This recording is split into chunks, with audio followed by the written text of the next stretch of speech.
Hello ladies, gentlemen, everyone in between, and none of the above, welcome back to We Love Your Deck. For today's Deck Building Tips Thursday, where every week we'll be going over budgetary additions to your commander decks, today we'll be looking at Izzet Draw. One thing that Izzet excels at is slinging spells, casting multiple low-cost spells like Izzet Charm, which, on top of all of its other utility, will allow you to draw 2 cards and then discard 2 cards. Or if you're able to consistently cast at least 2 spells a turn, Crown, Violent Cacophony will draw you a card each time you cast 2 spells during a turn and then put a +1/+1 on themselves. If you'd prefer they end up in your graveyard, Practical Research will draw you 4 cards and then discard 2 unless you discard an instant or sorcery. For a one-sided wheel, Channeled Force will have you discarding as many cards as you want to and then drawing that many cards and dealing that much damage to a creature or planeswalker.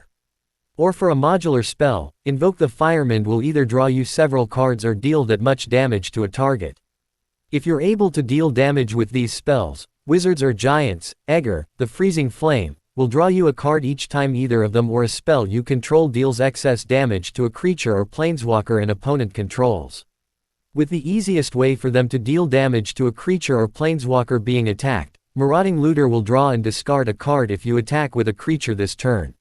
Finally, for some less explosive but consistent draw is Desolate Lighthouse, looting a card each time you activate it. For now that covers things. Next week we'll be going over Golgari draw spells. I'll be putting together a package on my Moxfield that will be updated over the coming weeks.